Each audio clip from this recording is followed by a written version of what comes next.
আমি ঘরে শুধু ধৈর্য ধারণ করি না, মুসাওয়ির করি। তুমি অল্প সময়ের কথা শুনতে পারলে না, আর আমি বছরের পর বছর তাকে নিয়ে ঘর করি, সংসার করি। ঘরের ভিতরে সবর করার কারণে, এই ধৈর্যের উচ্চ সীমায় পৌঁছে যাওয়ার কারণে দেখছো না, আল্লাহ তাআলা বনের বাঘকে আমার গোলাম বানিয়ে দিয়েছে, বিষাক্ত সাপকে আমার আয়ত্তে দিয়ে দিয়েছেন আল্লাহ তাআলা। কারণ হলো আমি এই ঘরের ভিতরে ধৈর্য ধারণ করি। সুবহানাল্লাহ। এটা শুধুমাত্র আমার এই সবরের ধৈর্যের ফল, আর কিছু না। সুবহানাল্লাহ।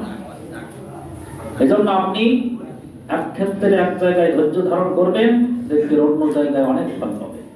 ধৈর্যের ফল কখনো বৃথা যাবে না। এটা এমন সবরের ফল এমন মিষ্ট হয় যে মিষ্টতার স্বাদ শেষ হয় না, নিঃশেষ হয় না, চলতে থাকে। এজন্য ইবাদুর রহমান রহমতের দশকে পদার্পণের আগে আগে যারা রহমানের বান্দা হয়ে যাবে, ইবাদুর রহমান যারা হতে চায়, তাদের প্রথম যে কোয়ালিটি সেটা হলো ইয়ামশুনা আলাল আরদি হাওনা ওয়া ইযা খাতাবাহুমুল জাহিলুনা ক্বালু সালামা। তারা জমিনের ভিতরে নমনীয়তা ছড়াবে, ধৈর্যের পরিচয় দিবে। অহংকার তাদের পা দ্বারা, হাত দ্বারা, চোখ দ্বারা, কথার আওয়াজ দ্বারা কোনো অহংকার না ছড়িয়ে নমনীয়তা ছড়াবে। এরপর যখন পথে যারা চলবে, রহমতের বান্দারা যখন চলবে, তখন যদি কোনো মূর্খ ব্যক্তির সাথে সাক্ষাৎ হয়, মূর্খতার আচরণ তার সামনে করে, তখন তাকে শুনিয়ে দিবে ক্বালু সালামা। তার সাথে মূর্খতার আচরণ না করিয়ে সে শান্তির বাণী তাকে শুনিয়ে দিবে। মানে শান্তিপূর্ণতা বজায় রেখে চলবে, অশান্তি বিরাজ করবে না। রহমানের বান্দা যারা, তারা একজন তার সামনে মেজাজ খারাপ করলেই সেও উল্টা আরো হাই ভোল্টেজের মেজাজ গরম দেখাবে না, কারণ সে রহমানের বান্দা, দয়াময় আল্লাহর বান্দার পরিচয় তার মধ্যে আছে। কখন এই পরিচয় পাওয়া যাবে? যখন ওই কঠিন পরিস্থিতিতে আপনি ক্বালু সালামা, শান্তি বাণী ছড়াতে পারবেন, শান্তিপূর্ণতা বজায় রাখতে পারবেন, তখন আপনি ইবাদুর রহমান, রহমানের বান্দা। আর রহমানের বান্দা হয়ে যখন আপনি রমাদানের রহমতের দশকে পুরো পদার্পণ করবেন, তখন আপনার জন্য অটোমেটিক মাগফিরাত, অটোমেটিক সব নাজাত থেকে, সব আযাব থেকে আপনি নাজাত পেয়ে যাবেন। সুবহানাল্লাহ।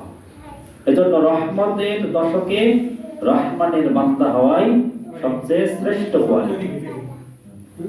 3 দশকের শ্রেষ্ঠ কোয়ালিটি হলো রহমতের দশকে ইবাদুর রহমান অর্জন, রহমতের বান্দায় পরিণত হওয়া। এজন্য আমাদেরকে রমাদান আসছে, রহমতের দশক, প্রথম দশক আমাদের মাঝে আসবে। এই দশকে আপনাকে সবচেয়ে বড় কোয়ালিটি যেটা অর্জন করতে হবে, ইবাদুর রহমান, রহমানের বান্দা হয়ে যাও। রমাদান আসার আগে আপনার সব অহংকারকে ছুঁড়ে ফেলে দেওয়া, সব গুনাহগুলো থেকে নিজেকে গুটিয়ে ফেলা। যত ইবাদত আপনার হাতছাড়া হয়ে যাচ্ছে, সব ইবাদতগুলো আস্তে আস্তে ধরে নেওয়ার চেষ্টা করা। এজন্য শাবান মাসে রাসূল সাল্লাল্লাহু আলাইহি সাল্লাম বেশি রোজা রাখতেন, কারণ রোজা আল্লাহ তাআলা ফরজ করে দিয়েছেন। একটা মাস ফরজ ইবাদত, এটা করার আগে আগে 1 নম্বর যেটা টেন্ডিং হয়ে যাবে, যে আল্লাহ আমাকে ফরজ যে ইবাদতটা করে দিয়েছেন সেই ইবাদত আমি করতে পারবো কিনা, সেটার একটা টেন্ডিং। যে কোনো কাজে একটা পূর্ব প্রস্তুতি, এটা সেই কাজকে সৌন্দর্যময় করতে সহায়তা করে। এজন্য আমরা এই শাবানে বেশি বেশি রোজা রাখি। বিশেষ করে বলেছিলাম কি, যে বৃহস্পতি, শুক্র, শনি 3টা আয়ামে বীজে রোজা রাখে। কেউ 2টা রাখতে পারে, কেউ একটাও রাখতে পারে, ইচ্ছা, এটা নফল। তবে 2-1টা রাখবেন, যাতে ফরজ যে রোজা আছে এটার একটা টেন্ডিং আপনার হয়ে যায়, যাতে ওটা সহজ হয়ে যায়। দ্বিতীয়ত, শাবান মাসে রোজা রাসূল সাল্লাল্লাহু আলাইহি সাল্লাম রাখতেন, এজন্য এটার সওয়াব ফজিলত অনেক বেশি। আর এই নিসফে শাবানের যেটা বিশেষ ফজিলত সেটা হলো কি, সেটা শেষে বলবো, সবাই আসলে এটা বলবো যে আজকের রাতে, আজকে সেই রাতে কোন আমলটা আমাকে সবচেয়ে বেশি দামি বানাবে, সেই আমলটাই বলে দেবো ইনশাআল্লাহ হাদিস থেকে। ওয়াল্লাযীনা ইয়াবিতুনা লিরাব্বিহিম সুজদান ওয়া কিয়ামা। তাহলে ইবাদুর রহমান, রহমানের বান্দা যারা হবে, এক নম্বর কোয়ালিটি, তারা জমিনে নম্রভাবে চলবে। দুই নম্বর, মূর্খদের সাথেও সে শান্তিপূর্ণতা বজায় রেখে চলবে। তিন নম্বর কোয়ালিটি, দিনের এই আলোতে চলতে চলতে যদিও সে নম্রভাবে চলবে, যদিও সে শান্তিপূর্ণতা বজায় রেখে চলার চেষ্টা করবে, তবুও ভুল ত্রুটি হয়ে যাবে। এই ভুল ত্রুটি যখন হয়ে যাবে, রাত যখন নেমে আসবে, তখন সে ওয়াল্লাযীনা ইয়াবিতুনা লিরাব্বিহিম সুজদান ওয়া কিয়ামা, তখন সে অপরাধীর ন্যায় রবের সামনে দাঁড়িয়ে যাবে এবং রবের সামনে সব ভুল ত্রুটি থেকে মুক্ত হওয়ার জন্য, ক্ষমা পাওয়ার জন্য সিজদা অবনত হয়ে যাবে। সুবহানাল্লাহ। ইবাদুর রহমানের কোয়ালিটি। দিনের বেলা আপনি সতর্ক সাবধানের সাথে চলবেন, অহংকার যেন না হয়ে যায়, কারোর সাথে দুর্ব্যবহার যেন না হয়ে যায়। এরপরেও আপনার মনের ভিতরে সংশয় থাকবে, না ভুল হয়ে গেছে, না অহংকার হয়েছে আমার, জমিনের মধ্যে চলতে যে আমার অহংকার হয়ে গেছে, এমন মনোভাব সবার থাকবে। নম্রভাবে চলার শতভাগ চেষ্টা করবে, কোনো 1% কম নেই। তারপরেও সে মেনে মনের কাছে মানতে পারবে না যে শতভাগ চেষ্টার পরেও আমার অহংকার হয়ে গেছে, শতভাগ চেষ্টার পরেও মানুষের মনে ব্যথা দেওয়া হয়ে গেছে। এখন কি করবে? রবের সামনে দাঁড়িয়ে যাবে, যেটা থেকে অপারগ, যেটা করতে আমি অপারগ, সেটার জন্য এবার ক্ষমা চাইব কার কাছে? আল্লাহ, যিনি কোনো কিছুর ব্যাপারে অপারগ নন, যিনি সব কিছু করতে সক্ষম। সেই রবের সামনে যখন রাতের আধারে দাঁড়িয়ে যাব নির্জনে, তার সামনে সব গুনাহের কাকুতি মিনতি জানাবো, তার সামনে সিজদা অবনত হয়ে যাব। সুবহানাল্লাহ। নফল সিজদা অবনত, এটা মূলত নফল ইবাদত। ফরজ তো করবই, আর বিশেষ করে নফল। সারা বছর তো নফল তাহাজ্জুদ, কিয়ামুল লাইল আমাদের হয় না। রমাদান মাস আসছে, যেই মাসে ইচ্ছায় অনিচ্ছায় পরিবেশটা এরকম কিয়ামুল লাইলের পরিবেশ হয়ে যায়, পরিবেশটা তাহাজ্জুদের পরিবেশ হয়ে যায়। তবুও কিছু হতভাগা আছে যে তারাবিতে পাওয়া যাবে না, সেহরির সময় তাহাজ্জুদে পাওয়া যাবে না, এমন হতভাগা তাও থেকে যায়। এজন্য আমাদের এই হতভাগা যেন কেউ না হই। এই রমাদান জীবনের শ্রেষ্ঠ রমাদান বানাতে হবে। তারপরে আমরা অধিকাংশ চাষী মানুষ, চাষের কাজের এমন সময় রমাদান আসছে যে ফ্রি টাইম, রমাদানটা একেবারে খুব সুন্দর টাইম এনে দিয়েছে। দ্বিতীয়ত, গরম খুব বেশি থাকবে না, আশা করা যাচ্ছে ইনশাআল্লাহ। ঠান্ডা ঠান্ডা ভাব এবার রমাদানে কি থেকে যাবে। এজন্য এগুলো আমাদের বোনাস পয়েন্ট থাকবে, রমাদানের রোজায় সহায়তা করবে এগুলো। এজন্য আমরা আমাদের এই রমাদানকে জীবনের সব রমাদানের চেয়ে শ্রেষ্ঠ রমাদান বানাবো ইনশাআল্লাহ। আল্লাহ আমাদের তৌফিক দিন, আমিন।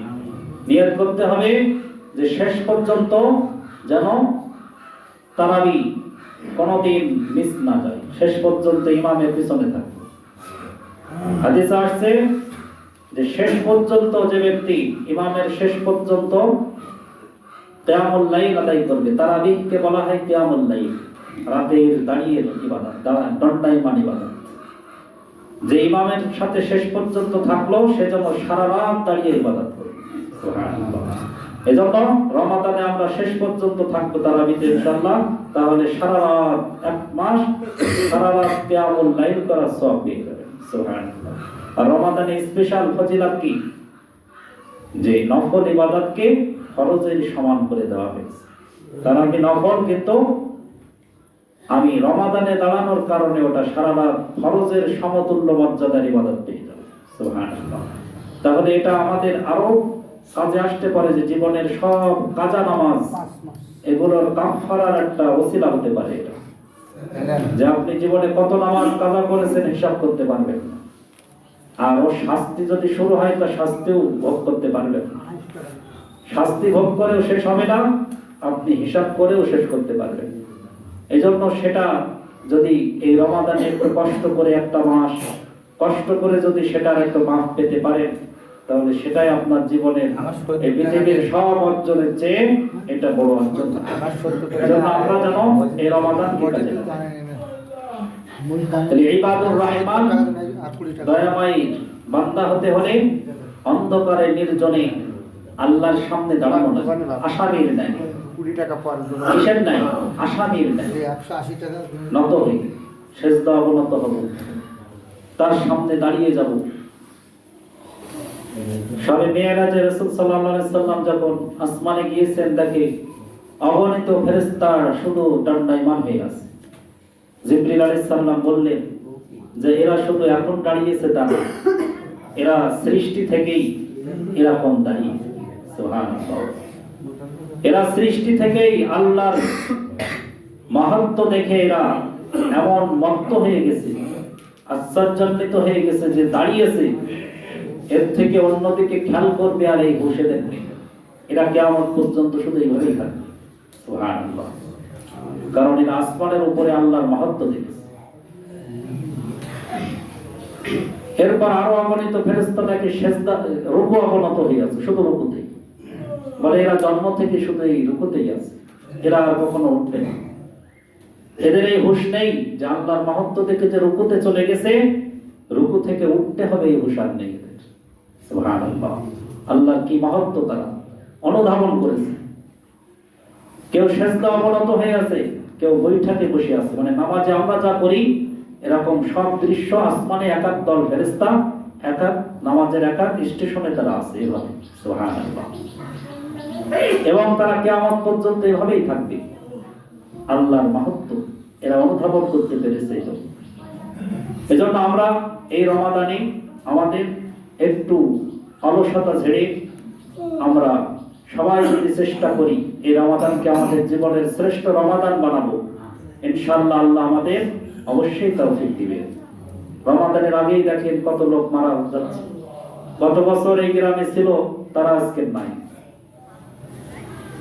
এভাবে আমরা হয়তো এই রমাদানটা সুযোগ দিতেও পারেন, আল্লাহ নাও পারেন, কাউকে দিবেন কাউকে দিবেন না। এখনো 15 দিন মানে এর মধ্যে অনেকের মৃত্যু হয়ে যেতে পারে। এরপর এই রমাদান যদিও পায়, আল্লাহ দেয়, সামনে আবার পাবো কিনা গ্যারান্টি। এজন্য এখন থেকেই যদি আমরা প্রস্তুতি নেই যে এই রমাদানকে জীবনের শ্রেষ্ঠ রমাদান বানাবো, যে ইবাদত আমি কোন রমাদানে করিনি সেই ইবাদত এই রমাদানে করব। যেমন ধৈর্য সহকারে আমি কোন রমাদানে ইবাদত করিনি, তার চেয়ে বেশি ধৈর্য সহকারে, বেশি আগ্রহ নিয়ে, বেশি কাকুতি মিনতির সাথে আমি এই রমাদানে সব ইবাদত পালন করব। এমন একটা নিয়ত যদি আপনি করতে পারেন, তাহলে এই রমাদান আপনার জীবনের শ্রেষ্ঠ রমাদান হবে। এজন্য আমরা শাবানের মধ্যম পর্যায়ে চলে এসেছি। আজকের নিসফে শাবানের রাত হবে, মধ্য শাবানের রাত, এটাই হাদিসের ভাষায়। আর শবে বরাত যেটা বলি সেটা মানুষের ভাষা, কোনো কোরআন হাদিসের ভাষা না। কারণ শবে শব্দটা ফার্সি শব্দ, শবে অর্থ রাত আর বরাত অর্থ ভাগ্য, যেটাকে কোরআনে বলা হয়েছে লাইলাতুল কদর, মানে ভাগ্য রজনী। কোরআনের ভাষায় কি লাইলাতুল কদর, আর ফার্সি ভাষায় শবে বরাত। তাহলে লাইলাতুল কদর আরবিতে এই রাত তখন কোনটা বলেন? লাইলাতুল কদর আরবি, এটা কোরআনের ভাষা। সূরাতুল কদরে আছে, সূরাতুল দুখানে আছে। লাইলাতুল মুবারাকা দুখানে আছে, আর কোরআনের সূরা কদরে আছে কি লাইলাতুল কদরে। তা লাইলাতুল কদরের রাত কোনটাকে বলেন? এই শাবান মাসের এই রাতকে, নাকি রমাদানের শেষ দশককে? হ্যাঁ, তাহলে ওটাই লাইলাতুল কদর আরবি শব্দ, আর ফার্সিতে বলি শবে বরাত, ফার্সি শব্দ, বাংলায় ভাগ্য রজনী। হ্যাঁ আমিও শুনি আইছি, কিন্তু পড়াশোনা করে দেখেছি ফার্সিতে শবে বরাত, বাংলায় ভাগ্য রজনী, আরবিতে লাইলাতুল কদর। এখন এটা কোন জায়গায় লাগাবেন বলেন? এই জায়গায় লাগাবেন না লাইলাতুল কদরে লাগাবেন? আজকে রাতটা হলো লাইলাতুল মিন নিসফি শাবান। হাদিসে আসছে, সহিহ মুসলিমের হাদিসে, যে ইন্নাল্লাহা লা ইয়াত্তালিউ ফি লাইলাতিন মিন নিসফি শাবান ফায়াগফিরু লিজামিই খালকিহি ইল্লা লিমুশরিকিন আও মুশাহিন। এই হলো সহিহ একমাত্র এই শাবান মাসের এই মধ্য শাবানের একমাত্র সহিহ হাদিস, যা 8জন সাহাবী থেকে বর্ণিত। বুখারী শরীফে হ্যাঁ, না এটা সহিহ মুসলিমে আছে, বুখারীতে এই ব্যাপারে হাদিস আছে বলে আমি পড়িনি। যাই হোক, তাহলে এই হাদিসের অর্থ হলো কি, যে আল্লাহ তাআলা মধ্য শাবানের রাতে সব সৃষ্টির প্রতি দৃষ্টিপাত করেন। এটা বিশেষ দৃষ্টি, এমনি তো সবসময় তো আল্লাহ সব করেন, কিন্তু এই হাদিসে বলা হয়েছে দৃষ্টিপাত করেন সব মাখলুককে আল্লাহ ক্ষমা করে দেন। লিজামিই খালকিহি ফায়াগফিরু লিমান ইয়াশা, সব মাখলুককেই ক্ষমা করে দেন, শুধু মানুষকে না, সব মাখলুককেই ক্ষমা করে দেন। ইল্লা লিমুশরিকিন আও মুশাহিন, দুই দল ব্যতীত, যারা আল্লাহর সাথে শিরক করেছে আর যারা মুশাহিন, মানুষের সাথে দ্বন্দ্বে লিপ্ত হয়েছে, মানুষের সাথে বিদ্বেষ আছে, ঝামেলায় আছে, সেটা লেনদেনের ব্যাপারে হোক, কথার ব্যাপারে হোক, হাতাহাতির ব্যাপারে হোক, যারা দ্বন্দ্বে লিপ্ত আছে, এই দুই দল ব্যতীত আর সব মাখলুককেই আল্লাহ ক্ষমা করে দেন। সুবহানাল্লাহ। তাহলে আমাদের এই মধ্য শাবানের যেটা শ্রেষ্ঠ আমল, তাহলে আমল কি? এবারে এই রাতে তাহলে কি করব? তাহলে এই দিনে আমরা করবো হলো এই, যে যার সাথে দ্বন্দ্ব আছে, এই দ্বন্দ্বগুলো মিটাই ফেলে। সারা রাত কোনো নামাজ পড়া লাগবে না। আপনি এই দ্বন্দ্বটা যদি মেটাতে পারেন, শুধু এই সারা রাত কেন, সারা বছর ইবাদতের চেয়ে আপনি বেশি সওয়াব পাবেন। সুবহানাল্লাহ। এটাই হলো আমল, এই রাতের আমল। যদি আপনি এই দ্বন্দ্বটা মিটিয়ে শুধু ঈশার নামাজ পড়ে ঘুমিয়ে যান, ফজরের আগেই আপনি পূর্ণ ক্ষমা প্রাপ্ত হয়ে যাবেন। সুবহানাল্লাহ। তাহলে আমরা মুশরিক, শিরক করব না আল্লাহর সাথে, আর মানুষের সাথে দ্বন্দ্ব রাখবো না। হতে পারে দ্বন্দ্ব, কিন্তু আমরা মিটাইয়ে ফেলবো। আমরা মুসলিম, আল্লাহর বান্দা, আল্লাহর রাস্তায় আমরা সব, একটু যদি আমার ক্ষতিও হয় ক্ষমা করে দিয়েও দ্বন্দ্ব মিটাই নেব। না হলে আইনের আশ্রয় নেবো, যে আমি মেনে নিতে পারছি না, তাহলে যেভাবে হোক এটা মেটানোর ব্যবস্থায় বা ব্যবস্থায় থাকতে হবে, মেটানোর একটা ব্যবস্থায় থাকতে হবে। আপনার যদি একটু ক্ষতিও হয়, আল্লাহ অন্য দিক থেকে দিয়ে দেবেন ইনশাআল্লাহ। এজন্য আমরা দ্বন্দ্ব রাখবো না, কোনো শিরক করব না। এটাই হলো মধ্য শাবানের শ্রেষ্ঠ আমল। এই ছাড়া কোনো নামাজ পড়তে হবে কোনো হাদিসে নাই, যে আপনার এই শবে বরাত তো নেই, নাম তো নেই। দ্বিতীয় হলো এই রাতে কোনো এই নামাজ পড়তে হবে, এই সওয়াব পাওয়া যাবে, এরকম হাদিসে যেটা পড়ি নাই সেটা কি করে বলবো বলেন? যেটা পড়ি নাই, বড় বড় আলেমরাও শুনবেন, বলবে যা নাই নেই। তাহলে যেটা নেই সেটা কেন বলে আসামি হবো? আল্লাহ আমাকে জিজ্ঞাসা করবেন যে আমি এই আমল দেইনি, তোমাকে কেন বলতে বলেছে, কে বলতে বলেছে তোমাকে? এরও জবাব দিতে হবে যে একটা ভালো কাজ আল্লাহ বলিনি, করতে বলিনি, আমি করিয়ে দিলাম আমার ইচ্ছা মতো, এরকমও কিন্তু অনুমতি নাই। এজন্য যেটা নাই সেটা আমাদের করার প্রয়োজন নেই। যেটা আছে, এই যে আমরা দ্বন্দ্ব করা যাবে, যে বিষয়টা আছে, এটা কি ভালো ইবাদত না? এটা কি ছোট ইবাদত বলে করেন? এটাই সব নফল ইবাদতের চেয়ে শ্রেষ্ঠ আমল, যে মানুষের সাথে ব্যবহার ভালো করবেন, দ্বন্দ্ব রাখবেন। তাহাজ্জুদ পড়ার চেয়েও শ্রেষ্ঠ আমল এটা, আর এই আমলটা আমাদের মধ্যে নেই। হয়তো তাহাজ্জুদের আমল আছে, কিন্তু দ্বন্দ্ব নিরসন করতে হবে, এই আমল হারিয়ে যাবে। বরং দ্বন্দ্ব বাড়ানোর জন্য যা যা দরকার সব হচ্ছে। এজন্য আমরা চেষ্টা করবো কি, যে দ্বন্দ্ব যেন আমাদের মধ্যে না থাকে। সব দ্বন্দ্ব থেকে আল্লাহ আমাদের মুক্তি লাভ করার তৌফিক দিন, আমিন। রমাদানকে আল্লাহ আমাদের শ্রেষ্ঠ রমাদান বলার তৌফিক দিন। এই নিসফ শাবানে আল্লাহ সব মাখলুককে ক্ষমা করবেন, সেই সাথে যেন আমাদের মধ্যে এই নগণ্য বান্দাদেরকেও আল্লাহ ক্ষমা করে দেন, আমিন।